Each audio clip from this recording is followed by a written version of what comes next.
क्या जो भी भक्त बाबा के पास आए उनको 100% उनका सॉल्यूशन मिला? और दूसरा, क्या बाबा महासमाधि के बाद भी सब लोगों के साथ हैं? ये दो क्वेश्चन मेरे नहीं हैं, ये दो क्वेश्चन थे बाबा से मिलने आए एक भक्त जो 1918 में बाबा के महासमाधि से भी पहले आए थे। उनका नाम था दामू अन्ना, जिसे बाबा दामिया भी कहते थे।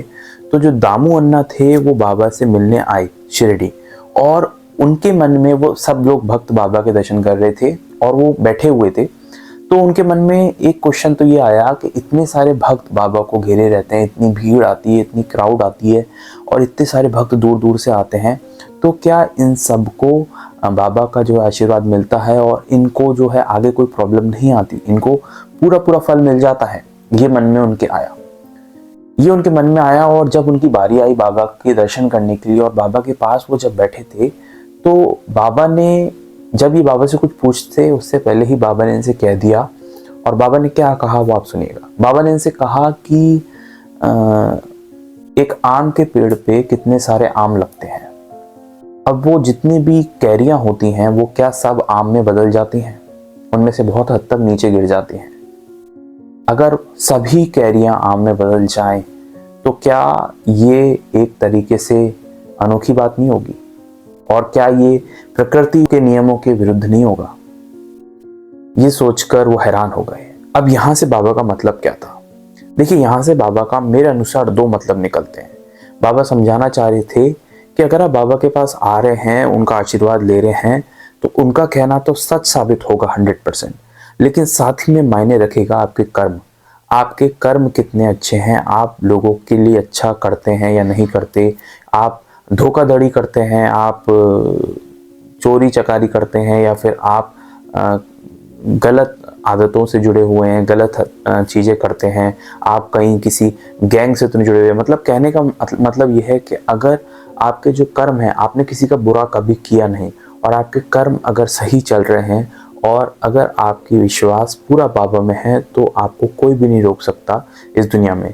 लेकिन वहीं एक तरफ आप बाबा का आशीर्वाद लेने तो आए हैं और दूसरी तरफ आप काला बाजारी कर रहे हैं, 2 नंबर का काम कर रहे हैं और ये सब काम में व्यस्त हैं, तो फिर आप किस उम्मीद से बाबा से आशीर्वाद मांग सकते हैं? उस पर तो बाबा भी आशीर्वाद नहीं देंगे।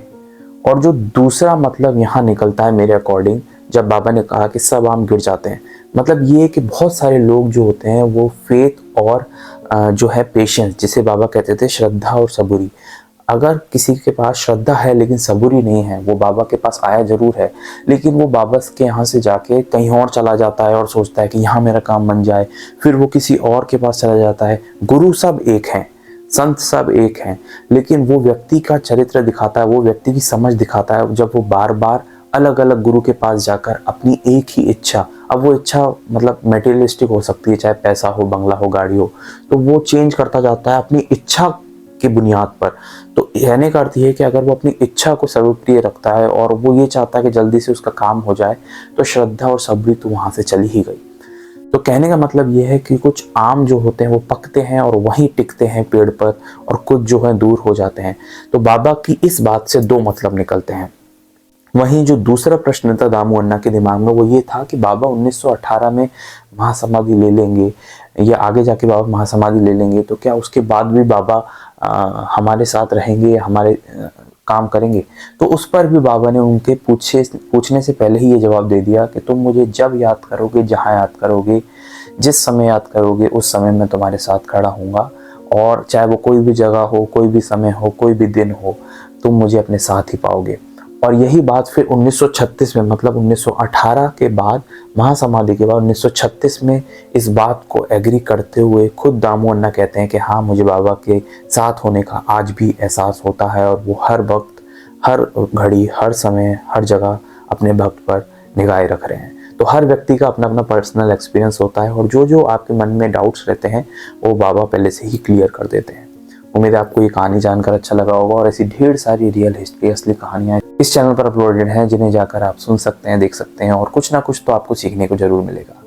और इसी तरह साईं बाबा से जुड़ी हुई असली कहानी में पढ़ता रहता हूँ, समझता रहता हूँ और आप तक पहुँचाता रहता हूँ। मिलेंगे एक नेक्स्ट वीडियो में एक रियल हिस्ट्री के साथ, एक नई कहानी के साथ। तब तक के लिए ओम साई राम।